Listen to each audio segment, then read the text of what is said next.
So then he didn't have any risk factors, known risk factors for coronary artery disease.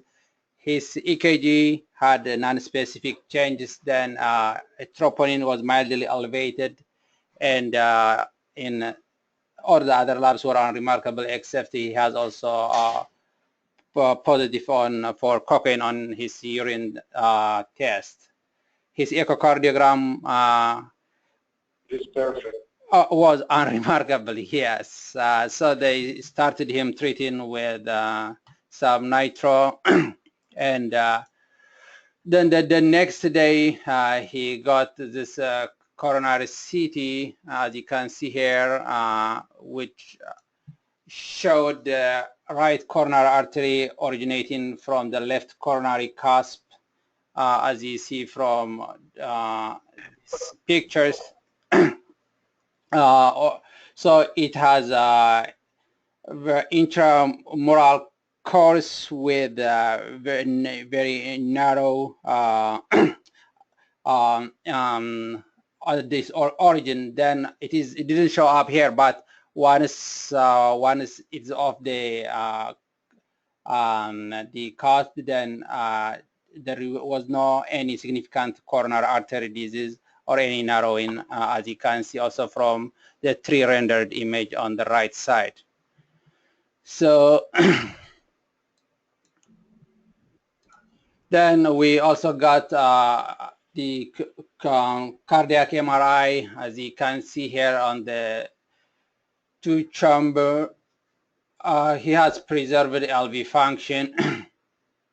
On the LVO-TVO or 3-chamber, you can see he has just unremarkable, and we didn't notice any significant wall motion abnormality from here. Then on the next, you can see this is the gadolinium enhancement with contrast, and you can see I'll slow this down so that we will be able to see. Here at the bottom, you can see late gadolinium enhancement and the basal inferior. This is on the 2-chamber. Then here, and at the 4-chamber, we don't see much, but we'll go to the short axis on the right side. Then I'll play and slow it down. You can see basal inferior here. I'll stop it so that we can see. Slow it down around here. You can see a focal transmural scar.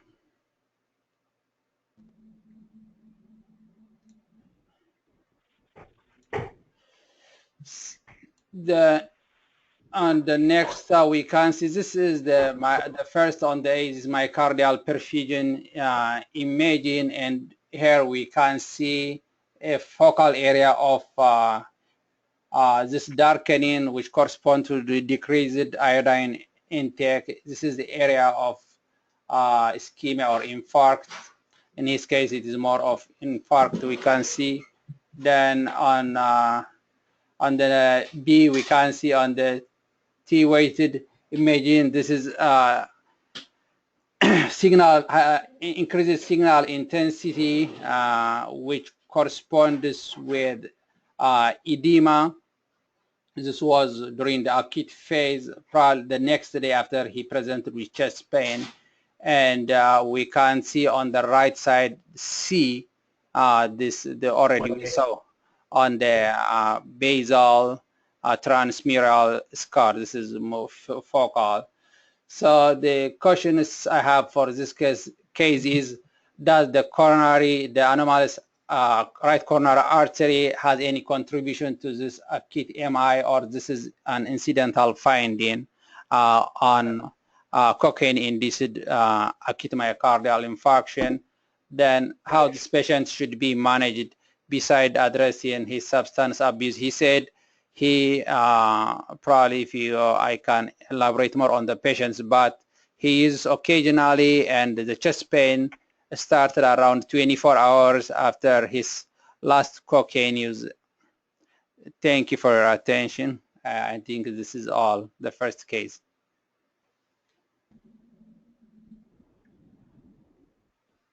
Can we start with a question? Sure. Anybody else has questions? I can start with, can you hear me? Yes, yes, I do. Yes.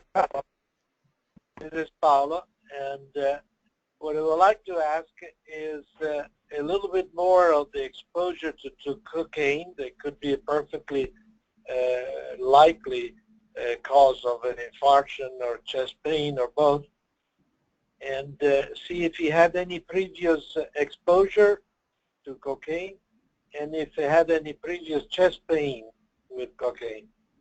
Yeah, he said he uses this occasionally, and in the previous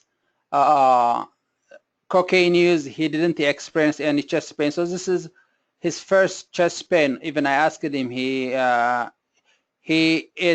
said he's physically active. We asked him if he had any chest pain with exertion. So he said, no, this was his first chest pain episode. And it was not an unusual amount. It was the usual dosage he's used to, or there was something unusual in the way he became under the effect of cocaine. Yeah, he said this was just a small amount, and he used to take the same amount of cocaine in the past. So this was not like extra amount or no addition of other substances, according to the patient. Do you have an EKG to show, or you cannot show an EKG? Oh, I think I didn't put it on my slides, but I don't have on the PowerPoint, but I saw the EKG. I printed it. It was non-specific. I mean, it was just flattening of two wave on the anterolateral V3 to V5, more of like flattening. And by LGE, it looks like a transmural large infarction that would give you, if it is not an acute event, a Q wave, but you don't have a Q wave. Yes, at that time he didn't have a Q wave. I don't have a follow-up EKG on this patient, but this is when he presented. He didn't have a Q wave. I would expect inferior Q wave on this. But usually, if this is an acute event by LGE with edema, it would be acute, you would see something as T elevation or similar. Yes. How long did the chest pains last? It lasted. So when he presented it, he said it started the evening, but he presented the next morning, and he had the chest pain in the hospital. So I would say less than 24 hours. It responded. He got nitro, then he got some benzo as well. So the pain subsided probably within 24 hours. So a prolonged chest pain at rest, they responded at the end to nitroglycerin. That is suggestive of a spastic component.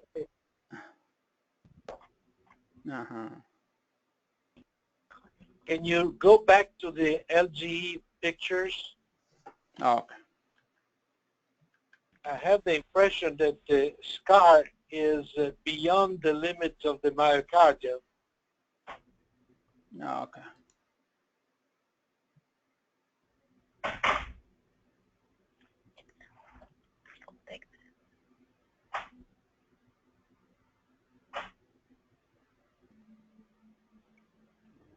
Paolo, have you done any studies either in animals or in humans with cocaine? No, I have. Shooting their coronaries? I've done acetylcholine testing in patients who were exposed to cocaine and eventually developed cardiomyopathies, and found severe spastic tendencies. Yes, but not the case of a localized infarction like this. But it is an interesting hypothesis that you can reproduce with a little cocaine maybe. In animals, it has been done, and the usual effect of high dosage of cocaine in animals is diffuse spasm and is sustained scars, intramural scars. And the fact that this occurred, the pain occurred 24 hours after his cocaine use, isn't that a little unusual? I would have thought that it would have occurred during the cocaine itself, either from tachycardia due to the anomalous right coronary artery or spasm. Yeah, it must have been something beyond the effect of cocaine. Cocaine remains in the myocardium, and it may maintain increased spasticity or endothelial dysfunction. So it needs to be studied, in my appreciation, both for the severity by IVUS of the proximal stenosis of the congenital problem and with acetylcholine test, because possibly he has a tendency to have recurrent spasm even though he never reported any symptoms. But it would be a first. It was never reported. So how, my question is to Dr. Angelini, how often do you see a chest pain or myocardial infarction in a patient with anomalous coronary artery at rest? So, I mean, most of the literature I reviewed, including your own articles, states this happen with strenuous exertion. So that was one of my questions to this patient. Can this be just incidental finding, or could the presence of this anomalous has contributed with the use of cocaine? Yes, very good question. In our review of 72 cases, I think we published a year and a half ago, of right coronary artery coming from the left sinus of Valsalva, not the cusp, from the sinus. Remember, no cusp. The arteries don't come off the cusp. But in those 72 cases, there were both symptoms of effort-related reproducible chest pain and resting chest pain, one infarction only. And no patient was tested with acetylcholine for reproducible spasm. Of the patients that had a stent, they were 1/3 of the total. They were treated with stent mainly because of a severe stenosis, or more than 70% of the area stenosis at the level of the proximal right coronary artery, or important symptoms, disabling the patient, or obviously when it was a myocardial infarction or a cardiac arrest. So the patients that had reproducible pain, basically all of them, were totally asymptomatic after a stent. But rest pain in patients treated with stent will remain a significant portion of these patients. And we're not sure if there is an associated cause of chest pain. There could be spasm, and we never pursue the study of spasm because the pains were never severe. But yes, it is a problem to distinguish the reliable hemodynamic type of pain from a stenosis versus a pain that comes from intermittent spasm additional to the baseline stenosis. Thank you. This anomaly, yes, this anomaly is quite unusual because it's at the same time stenosed at a certain level at rest in diastole. It becomes more severe in systole. It becomes more severe with tachycardia. it becomes more severe with hypertension, and cocaine causes hypertension and tachycardia. So there is a mix of factors that can add both to the congenital problem, but especially on the behavior of that problem with something that happened in the life of the carrier of the anomaly, especially blood pressure and heart rate. Mm-hmm. So would you recommend stenting the proximal RCA in this case?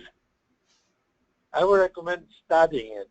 If the stenosis by area is more than 50–55% at rest, probably it's not necessary to do anything else.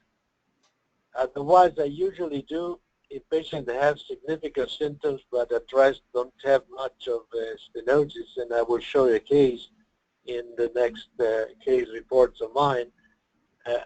I would do dobutamine stress testing. Is dobutamine saline load a bolus of 100 cc's of saline and atropine to reach a heart rate of 145 or more per minute. At that level, you could cause chest pain from having so much tachycardia. But it could also cause spasms, so you need to do angiography besides IVUS. Because by the CT that we saw, it looked like it was pretty narrowed, the osteoma of that RCA. Yeah. It's a significant stenosis by CAT scan, but CAT scan is not very reliable. If you have a specific picture of severity, is in the right anterior oblique cross-section of the aortopulmonary artery in the same plane, crossing the aortopulmonary septum. At that level, you have a cross-section of the coronary artery at the level of the anterior commissure. At that level is where you see the maximum stenosis. And if you have a slow heart rate, you can see very distinctively if there is a more than 2:1 diameter ratio, the longer ratio being more than double the cross-section, the short diameter. But this is a very good case. I don't know if this can be called dominant, but this seems to be dominant. But it's the territory only of the posterolateral branch, the second posterior descending, if you want, in this picture. Is not the posterior septum that would be the usual posterior descending. So it's an unusual correlation with the coronary pattern. If you have a critical stenosis of the whole right coronary artery, you will see a posterior septum involvement. In your case, with LGE, you see only involvement of the free-wall posterolateral, more in the circumflex territory could be, but I don't know. All right. We want to go to the next case. We ready to present the next case? I'm ready. Okay, Eric, let me change you to the presenter, okay? Sure.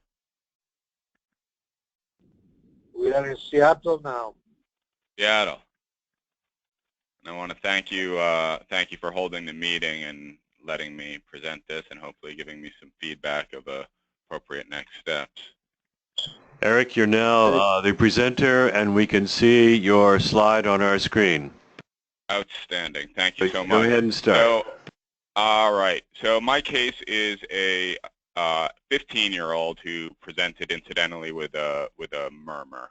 So this is a 15-year-old up in Anchorage, Alaska, who is a diehard competitive hockey player.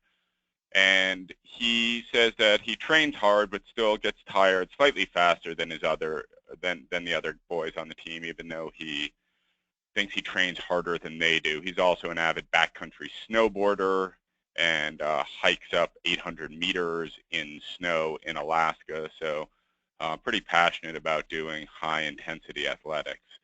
He's never had chest pain. He's never had syncope. He's never had palpitations. I bring up his family history. He had a sister who died at 2 months of age when apparently she got wedged in between the edge of the crib and a pillow that the parents had in the crib, and they believe she asphyxiated. She underwent an autopsy, and I've seen the report of that, and they say that the cardiac anatomy was normal on that. His exam was relatively unremarkable. He just had a 2 out of 6 flow murmur when I met him, but this, of course, was after his much of his workup had been done. So his exam, it was, again, unremarkable. He was fully saturated, normal vitals, an unremarkable cardiac exam, except for a flow murmur. And you can see his EKG on the right side of the screen, which is a similarly benign ECG. And it's a pediatric, so just be aware that there's extra leads on the far right if you guys aren't familiar with that orientation. Because of his murmur, he was referred for an echocardiogram, and again, this is pediatric orientation with the apex pointed down. On the left is a 4-chamber view with the left ventricle here, and normal left ventricular function, no regional wall motion abnormalities, normal right ventricular function. The 2-chamber view here is similarly normal.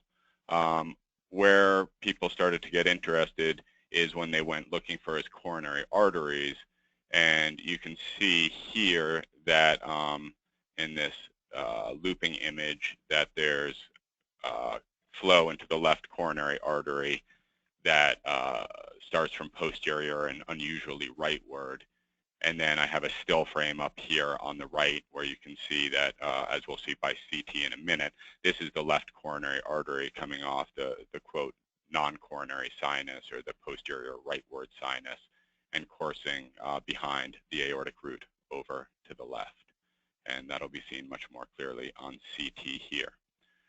So here's a number of CT images. In the top left, you have an oblique axial cardiac gated CT where we are scanning up and down through the aortic root, which you can see here in the center. And I'll draw your attention first just to the 12 o'clock position where you can see a perfectly normal appearing right coronary artery coming off at 12 o'clock and traveling in the anterior atrioventricular groove, right where it should be. But posteriorly at about 7 o'clock, you see the left coronary artery coming off very clearly this what we traditionally call the non-coronary sinus here, traveling between the aortic root and the left atrium. Up here you can see a MIP projection that shows the course of it. And then I have down on the bottom right a thin slice because I feel like that better shows the ostium of the coronary, which doesn't appear terribly narrowed or quite, quote, slit-like, although it does come off at a rather acute angle. Here on the volume rendered CT of the aortic root, we're looking from the back here. So this is the posterior right sinus, and you can see the left coronary traveling along the back and bifurcating over here by the left sinus, which is right here, and the right coronary is coming off the front here. And over here on the far right panel, we've done a linear reformat of laying out that left coronary, showing the opening from the aorta into the coronary. Again, to my eye at least, it did not look terribly pinched, slit-like, or compressed at the coronary ostium. Is there anything else someone would like to see on CAT scan here, or should I move on?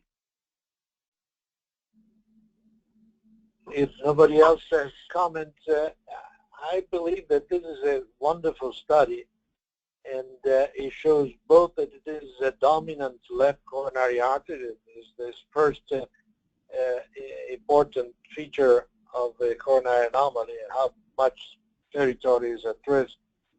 Second, that it is definitely from the non-coronary sinus posterior, and it's adjacent to the aortic root at the level of the posterior commissary.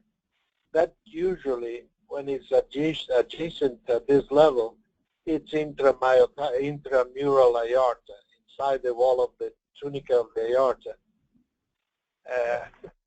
That is a perfect demonstration of this very beautiful study. Thank you. So in an attempt to better risk stratify him, we did a treadmill nuclear perfusion study. He exercised for 13.5 minutes, which is not excellent for a 15-year-old. He put him at about the 35th percentile, but he did 16 METs, got his heart rate up to 200 beats per minute, had no symptoms, and a normal blood pressure response. He had no ischemic ECG changes, which is depicted here on the bottom panel, and then on the right, he had no perfusion abnormalities either. So this was interpreted as a normal maximal effort treadmill nuclear perfusion study. Did you put a Holter monitor on him while he played hockey? I have not. Because I just wonder whether the extra excitement of playing hockey and, you know, adrenergic stimulation might be different. That's an interesting question. I haven't let him go back to hockey quite yet. We brought him for a coronary angiography and intravascular ultrasound, which I'll show you. Here are just multiple projections of the left coronary, which, as you can see, is a dominant circulation, and we're up from the leg with a 5 French catheter, and again, there's no luminal irregularities. While the catheter is past the ostium, we don't see any clear evidence of osteostenosis or narrowing. There's good reflux of contrast back into the aorta. Did you have trouble cannulating the coronary ostium, or you knew that it was posterior? In fact, we had no trouble whatsoever. The interventionalist who did it said that if we hadn't told them, and this had been a routine cardiac catheterization, that they would not, other than saying that maybe the left main is a little longer than normal, they would not have guessed that this was an anomalous coronary. I mean, the catheter on certain projections is pointing a little more posterior than it is leftward, but on the AP projection, you can't really tell that for certain because you're in an AP projection. But they had no difficulty whatsoever engaging, actually. The best projection to see that you are posterior there at the ostium is the right anterior oblique. Do you happen to have it now? Yeah, this center panel is a right anterior oblique. Which one? I believe. This center panel, I believe, is, although perhaps I've labeled them incorrectly. It's incorrect. It's a cranial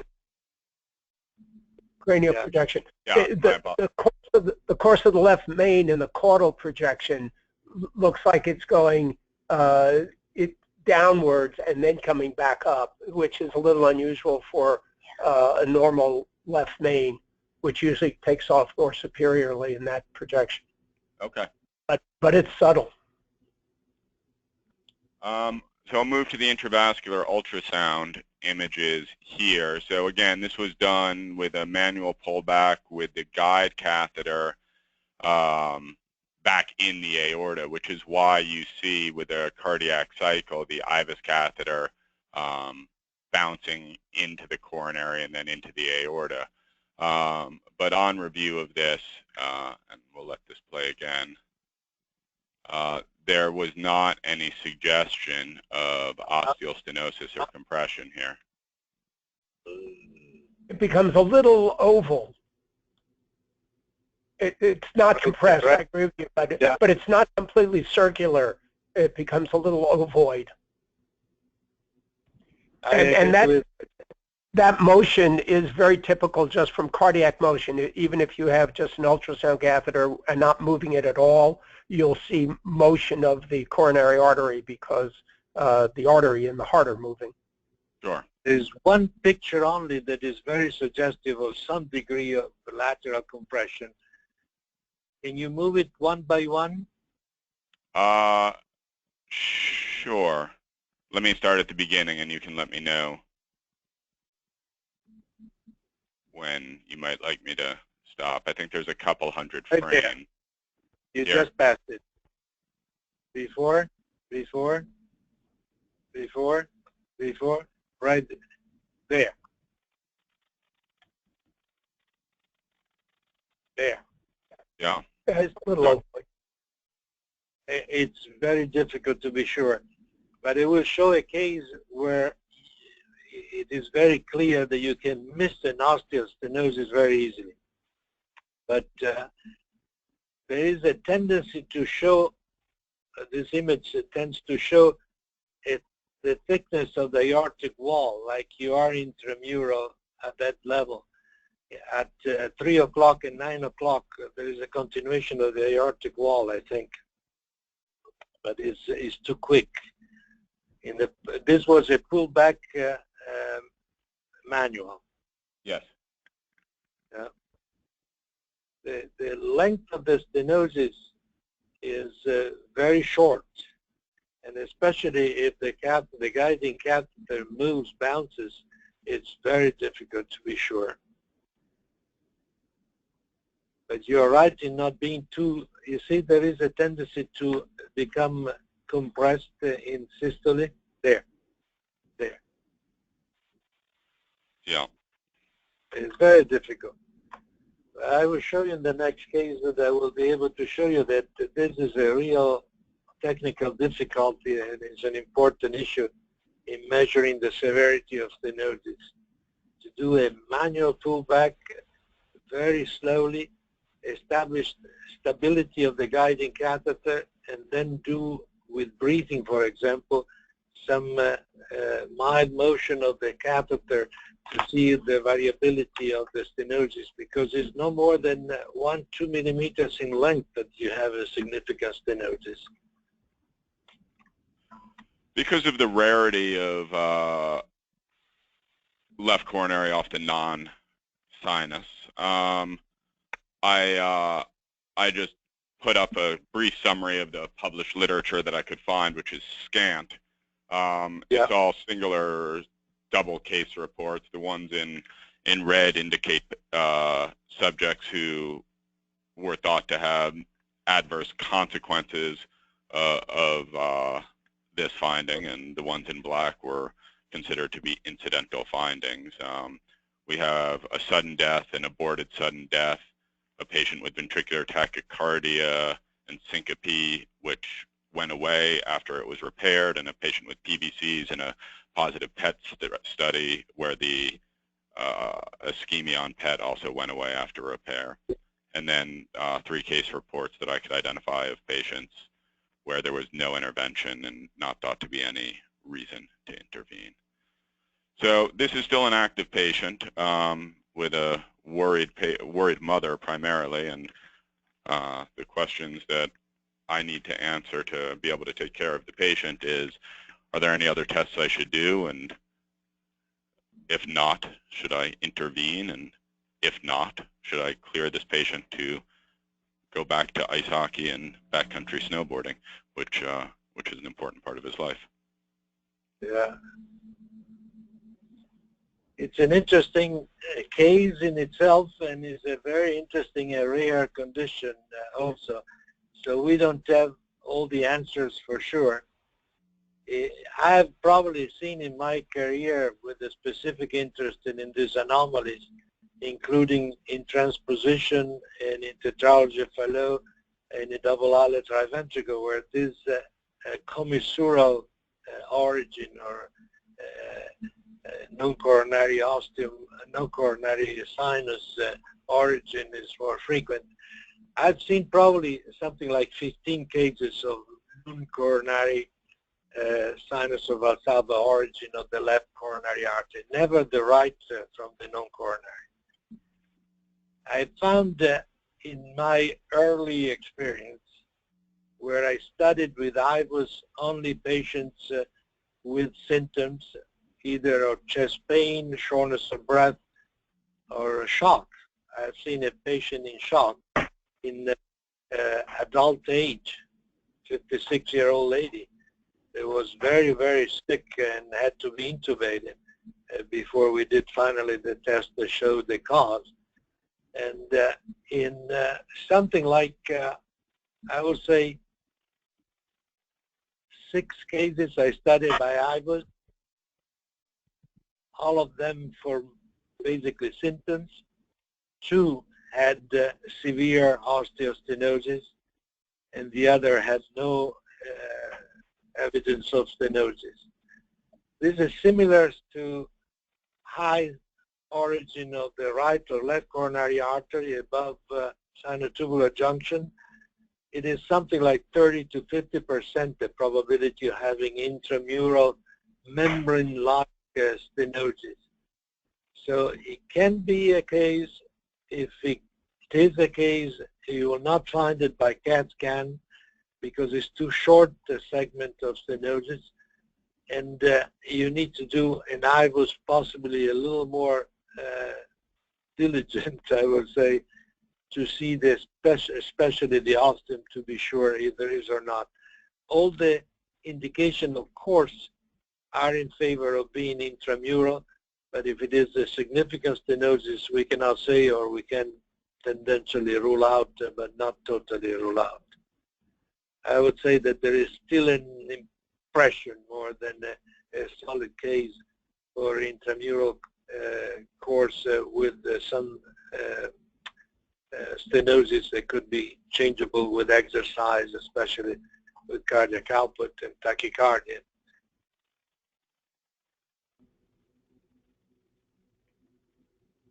So, Paolo, would you restrict his activity?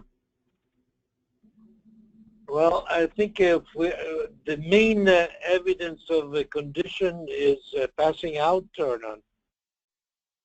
He's had no symptoms. No symptoms at all. Well, no, I mean, I would say he's had no symptoms. He's not the fittest member of his hockey team, but I don't think I could advance that to being the level of a symptom. So how was it picked up again? An incidental finding in an evaluation for a murmur, which is unrelated. I see. Oh, I see. You did the echo, and then the echo showed the coronary coming off. That's right. Yeah, he had a murmur. He got an echo. The echo found the coronary, and then he was sent to me, and we did the rest of the workup. I would tend to encourage the patient to be followed and follow more the clinical symptoms than anything else. When there is evidence, usually this will come around the age 18, 20, at the maximal capacity of exercising. If there is any clinical evidence of substantial repercussion, especially fainting spells or passing out, then I would do another IVUS because possibly we have missed something, but I'm not sure. Very good. All right, well, thank you. I will. Thank you. I'll discuss with the mother and the patient. Because of their history of having a sibling that passed away suddenly, they may be in favor of doing more rather than doing less, meaning leaning towards an attempted unroofing procedure, although, you know, I mean, I certainly am not actively encouraging it because there's so much more unknown, but I think much of this comes down to when there's uncertainty, listening to what the patient and the family want as well, I think is also going to be important for this. Thank you, Eric. Jonathan, we're going to continue on with you as the presenter, and so I'm making the presenter now. Jonathan, if you want to continue on with the next case.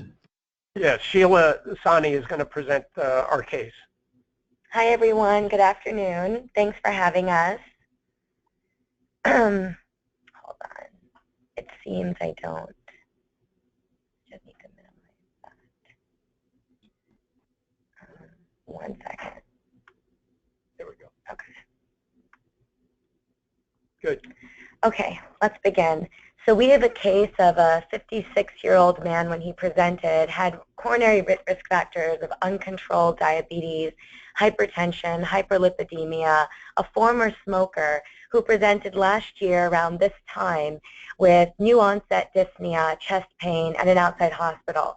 There he had a troponin elevation consistent with the diagnosis of NSTEMI, was medically managed, and because of his heart failure symptoms at that time and his chest pain resolution, he was deferred for primary PCI. He was managed for his heart failure with BiPAP, IV Lasix, improved, but then he himself got frustrated and left that hospital 3 days later. He is a VA patient and then presented to another VA hospital in the Los Angeles County area and started to again complain of dyspnea, mid-chest discomfort, and at that time had hypertensive urgency to a blood pressure of 172/111 and a troponin elevation of 0.15. And that downtrended and his symptoms resolved again with medical management, and he was transferred to UCLA. So the VA did a diagnostic angiogram, and it was repeated when he came to UCLA. So intervention was deferred until he came to Ronald Reagan. These were his medications on transfer. He was still on a heparin drip and on aspirin therapy. When he presented, his vitals were initially stable and remained stable. He was uncomfortable in his appearance just because of some mild chest discomfort, but otherwise his exam was remarkable for a 2 out of 6 systolic ejection murmur at the right upper sternal border, with everything else being normal. This was his presenting ECG with no signs of ischemia, some leftward axis, but otherwise normal sinus, no Q waves. His creatinine actually improved from the outside hospital when he arrived at our hospital, and his troponins had downtrended. His hematocrit was normal. His echo was notable for having a wall motion abnormality, mid-inferior inferolateral hypokinesis, and low to normal systolic LV function of 50 to 55%, with no valvular abnormalities observed. So this was his diagnostic angiogram performed at UCLA. So here in this projection, you can appreciate there's a catheter engaging the right coronary artery, and there's a focal stenosis in the mid. There's 2 tandem lesions, about 80% in the mid RCA. And then there's a hint of what looks like you'll see a better picture of in the next view here. So I can describe the finding where basically you're appreciating an entire left coronary system arising from the right coronary cusp. And sinus, the right coronary sinus. And so there will be, I'm sorry. Yeah, you said thank you. Oh, yes. And again, in this projection, you can really appreciate that left coronary, the left coronary anatomy providing an LAD, and then from the mid-segment of the LAD, you can see the circumflex artery. I'm going to proceed. There's just more images. None of these are specifically cannulating the right coronary artery. Was there difficulty getting in? Yes, and there was difficulty engaging the separate ostium of the left coronary trunk. Well, it was actually, there was difficulty engaging because they have a common trunk. So there are some better angiograms, and this one, when we discussed the intervention, and this is just showing that from the left coronary sinus, there was no left coronary anatomy arising. So at this time, the patient required, we wanted to pursue a revascularization strategy, and the CT surgical team was consulted, and so in the part of that evaluation, the patient underwent CT coronary angiogram with contrast, and I have it in a cine image here. This is the diastolic phase. The study is very limited due to severe motion artifact. I'll let it play a couple times, and then we can discuss. Or can you go back and forth just over that section where the coronary comes out? So I'll keep playing this one.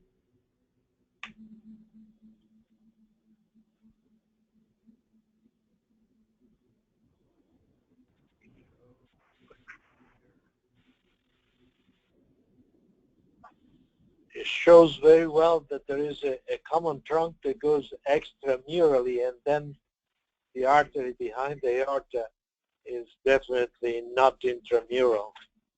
Right. Doesn't let me stop it. We're having trouble. It won't stop to show you the single frame. That might work. Keep going a little bit further. No, from here. Keep going. Yeah, so There, that shows the trunk coming up. And then there's sort of a sharp angle for both the right coronary artery and the left coronary artery coming out of that. Can you go up just to stop? Yeah. So, Paolo, does that bother you on that right angle takeoff of the left main artery? No, this is not a significant problem in terms of hemodynamics of this coronary artery. There's the left main. What bothers me is that I don't see well the distal LAD.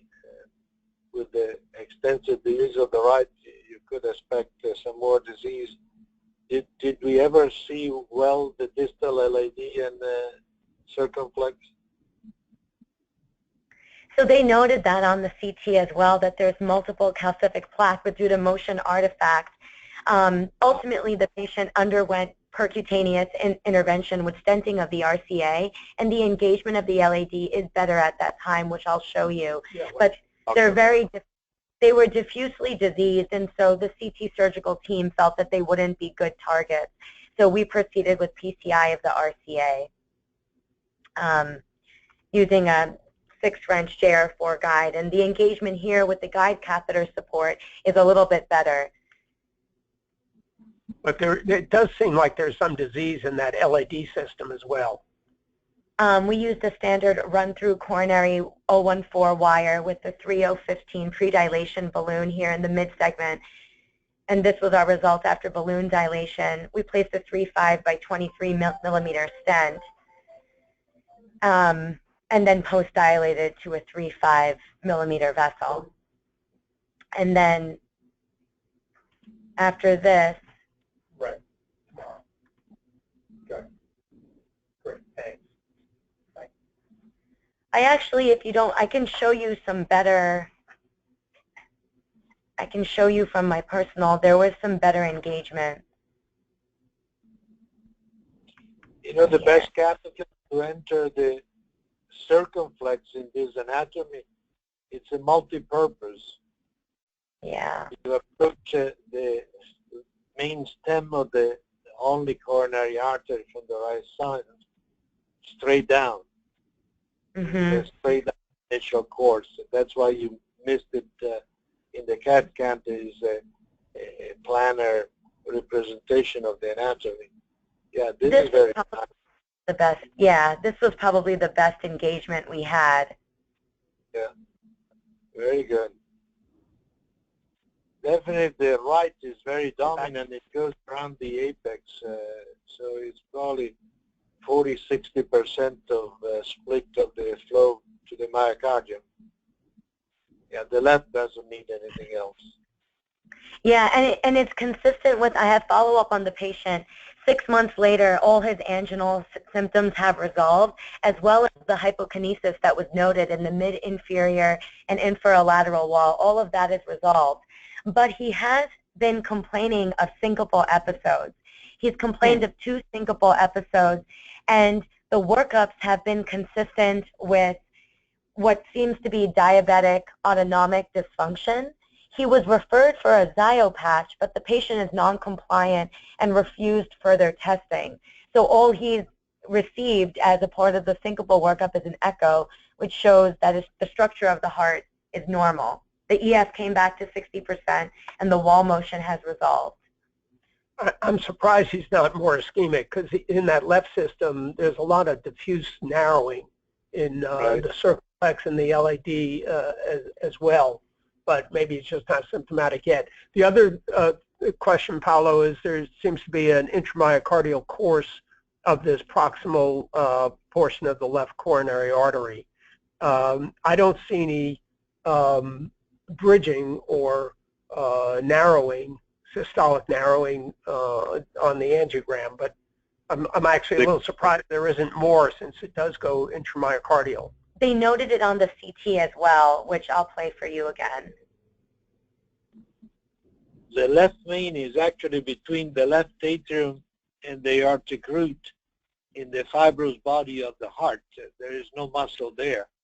More distally, yes, the distal circumflex or left main circumflex can become intramyocardial, but it's farther out in the obtuse marginal region or than the left main trunk. But you see the course of the artery there isn't that in the myocardium itself? At that level, high up, no. It's no. distal. Okay. Yeah. Okay.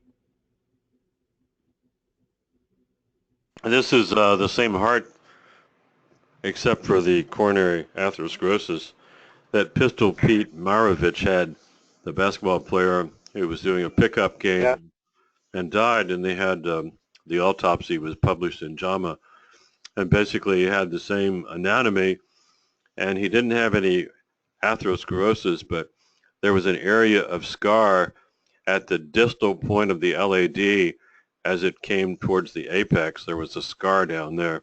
They felt like that was an ischemic area because of perhaps the distance from the source of pressure.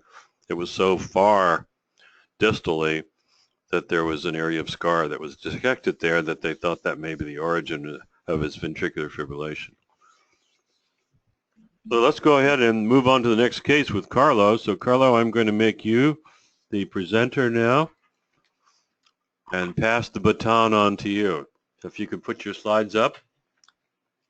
I'm sorry that we are late, but we'll try to be quick and to the point. The points are mainly technical, and it's on the distinct specifics of doing a good study in anomalous coronary artery with intramural course. The goal is to establish not so much the diagnosis of anomalous origin and the course, but the severity of obstruction, both in systole and diastole, and it's necessary with exercise or simulation of exercise. This is a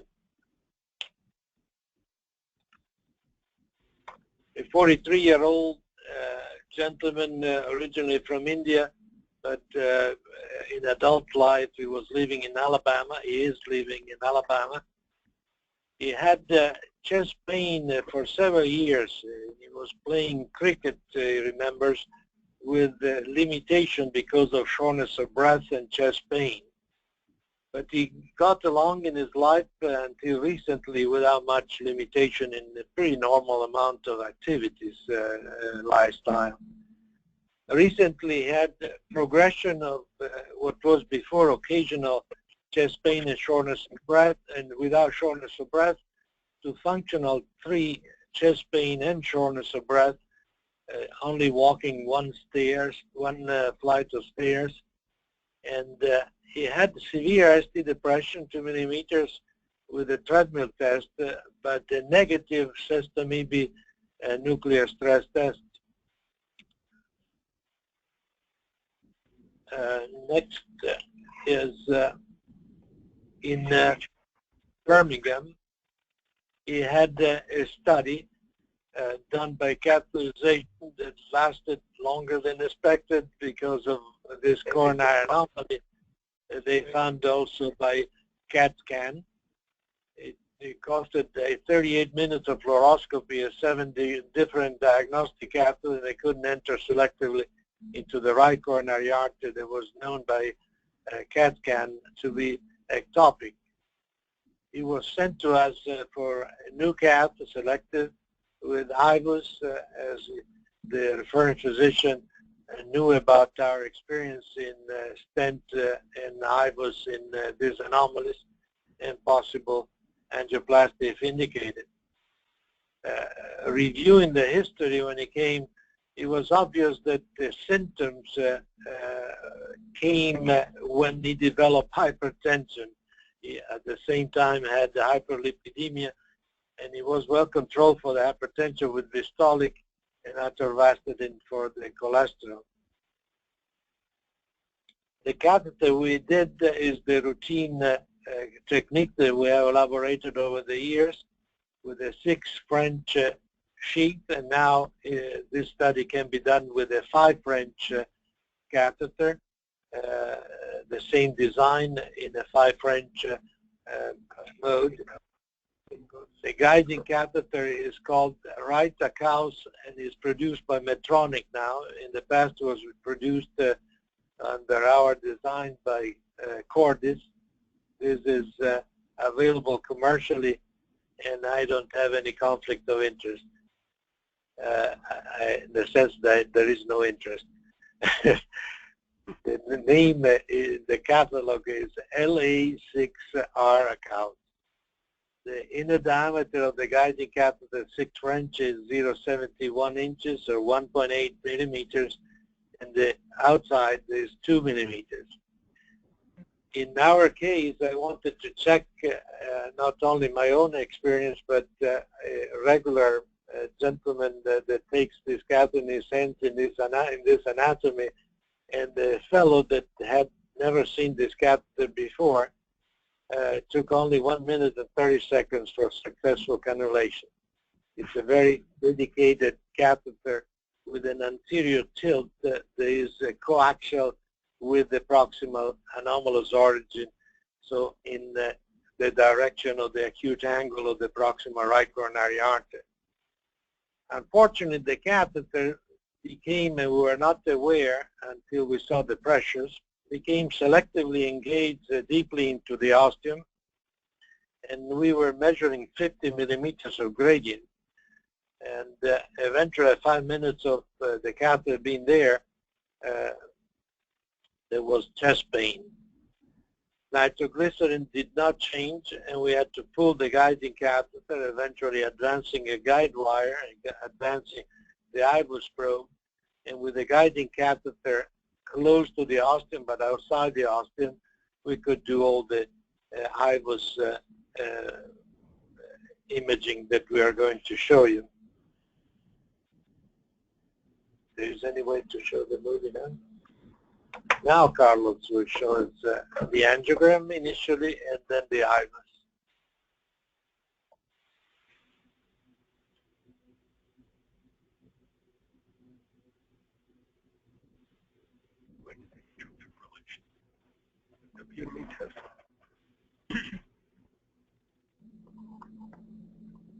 Do I have this? So this you see two different projections. The right, the left anterior oblique, right coronary artery, and the left anterior oblique, the right anterior oblique with the cranial tilt. Here on the left, you will see that the proximal coronary artery is wider than the distal, like a sort of a cone of entry to the large dominant right coronary artery. While in the left, if you look carefully, there is a tongue of the right coronary artery a little away from the guiding catheter. The guiding catheter is obviously too far in. We never realized this.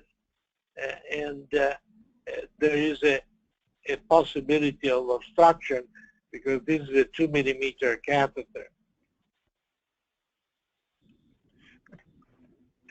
So this is how, in a position of the guiding catheter proximal to the ostium without gradient, and you tend to feel that there is a stenosis there, but it's not very clear, especially it's not clear how much. But there is an obvious difference between the left anterior oblique and the right anterior oblique. That is indication, indirect indication that there is a lateral compression. Eventually, Paolo, Paolo, there's a problem with, diving the catheter so deep into the artery. It could induce spasm. Yeah, we gave nitroglycerin, and there was no change neither in the gradient nor in the pain. It's just pulling reduced the pain. This is an unusual occurrence. I never saw so deep positioning of the catheter spontaneously without any particular attempt to be more selective. We wanted to be just at the ostium, and eventually we go in with the wire before doing anything else. So eventually we came to the conclusion, it will show the IVUS data, that there was a significant stenosis, and we did the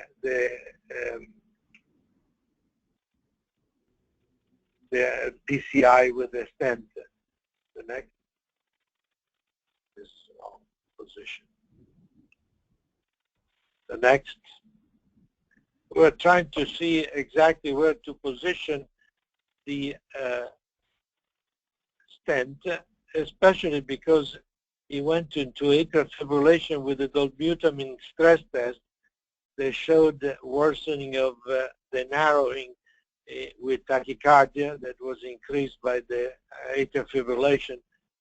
So at the end, we positioned the stent where we thought it was perfect ostial position, but actually with the long pause that occurred at the time of expansion of the stent, as you will see here, is not completely covering the ostium. Yeah. It is a difficult decision, so we will show you the IVUS that shows 2 millimeters of the stent being distal to the proximal worst level of stenosis.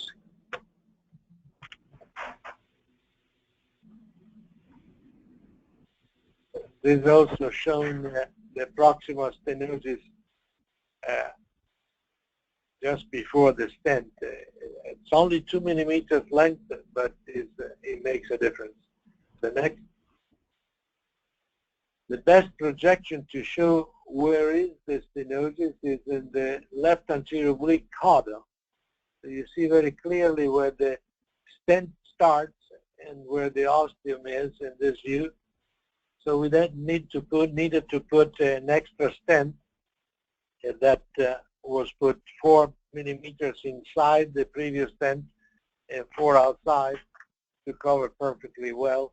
And we show the final result with intravascular ultrasound.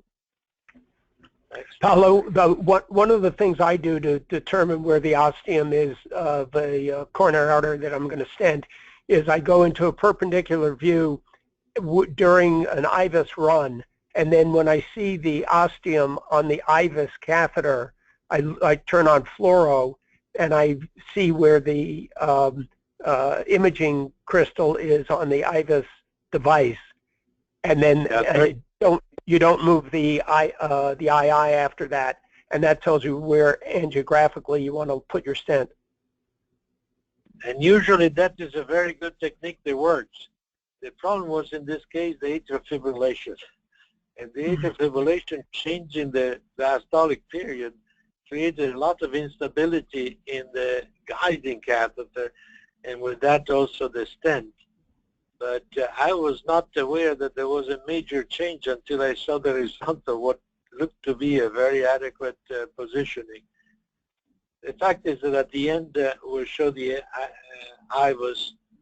The result was good, but it took 2 stents, which is a minor. This is the final picture angiographically to show on the right side the ostium of the coronary artery covered, and no residual stenosis. Let's go with the IVUS very quickly. Is it a common takeoff or not? Right. It's like it. Is there a common takeoff of that artery, or it's a separate ostium? The artery is separate from the left coronary artery. This is the distal cross-sectional area at the starting of the intramural. Now is intramural. You see the aorta. This is the aortic wall. At this point is all coronary artery, the wall of the aorta. This is the anterior commissure of the aortic valve. And here you see in the pullback, there is very little time to see the ostium. It doesn't look like there is a significant, this is an automatic pullback. It doesn't look like there is a significant stenosis at the ostium. Let's go again to the end there. Around this part of the pullback, this is now intramural. The anterior commissure being there. And now it becomes more severe, but then all of a sudden we're going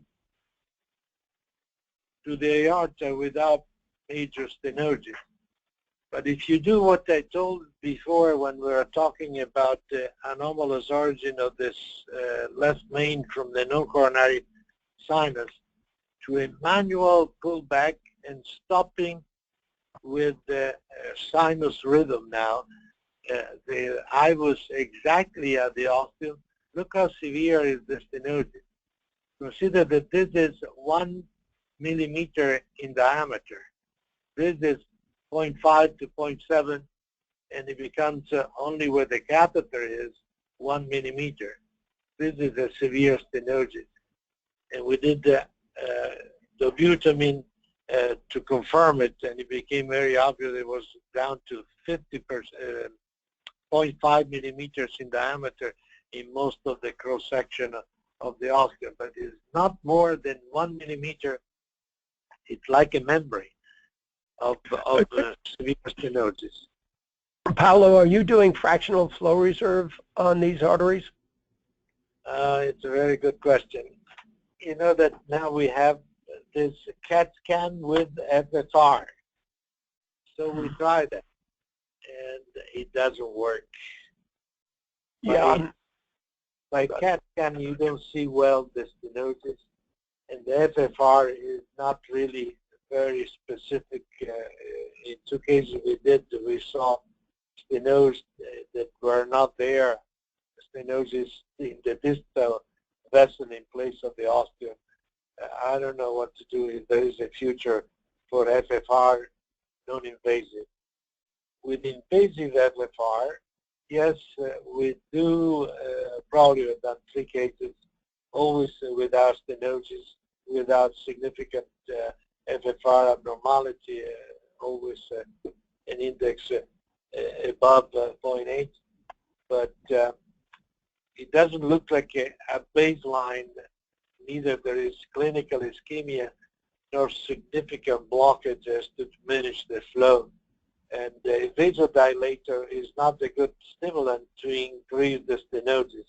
You need to increase the stroke volume and the heart rate to create a significant stenosis similar to exercise status. Have you ever used FFR with dobutamine to assess the significance of the finding of the lesion? No, I never did that. No. It could be a good idea, and we could do it in the future. We did dobutamine for a couple of left coronary arteries on the right that had mild stenosis at rest, but had one an infarction and the other one a sudden death. And we had ventricular tachycardia with dobutamine, and we stopped doing FFR in the left main stenosis. I think dobutamine has the capacity of creating more both the tachycardia and the severity of the dilatation of the aorta, more compression of the vessel than surely adenosine, but even of exercise. I But see. it's a good direction to take maybe in the future, but I don't have enough experience. So Paulo, we have 3 ways of calculating the FFR with the CT scan. You know, one, of course, you're familiar with from Charles Taylor at HeartFlow.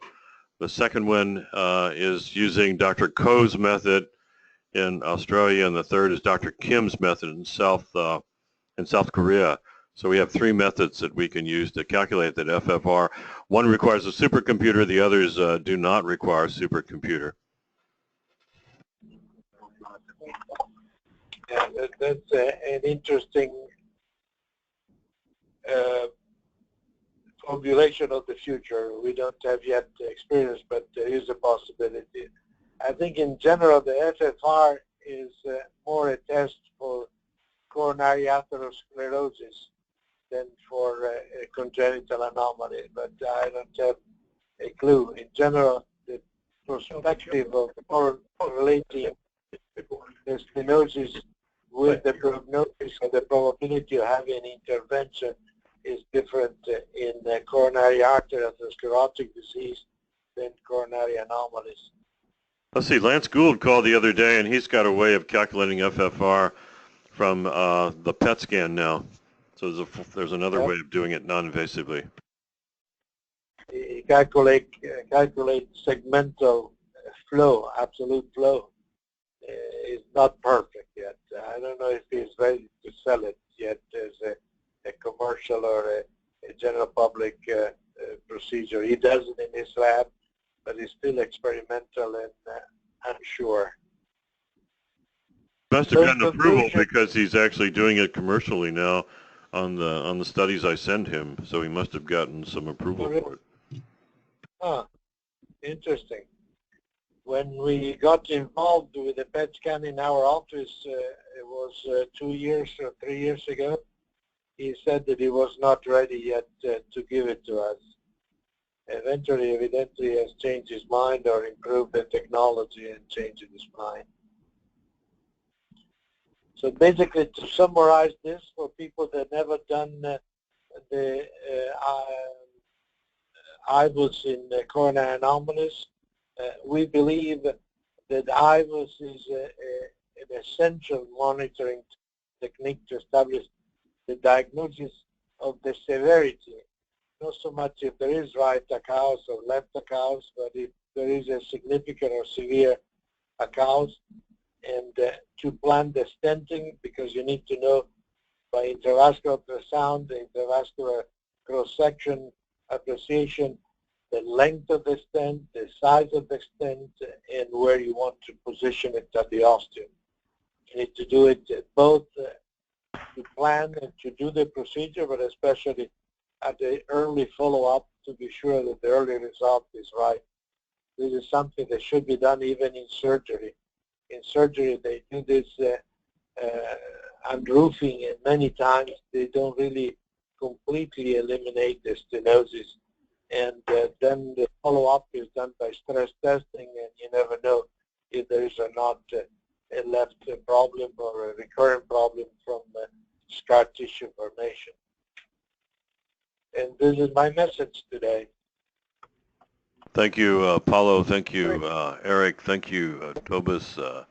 Thank you, everyone that was involved in this case. Dr. Michael. This is Sheila, thank you, Sheila. We appreciate it. We've had a good session. We have recorded this, and this will be available at cardiaccarecritique.com as a recorded presentation. So thank you so much. I think we had a great get together, some wonderful cases. Yeah. And Eric, the audio worked much better this time than it has in the past. I don't know if you've done something different, but it was very clear. You turn it on. Okay. Very good. Great work, technically and with the effort of so many centers. This is great and needs to be continued. Eric, what is our society, International Society of Coronary Anomalies? Is that what it is? Society is alive and well. Very good. We'll continue. Thanks for having us. Ciao. Okay. Thanks, everybody. Ciao. Bye. Ciao, amici.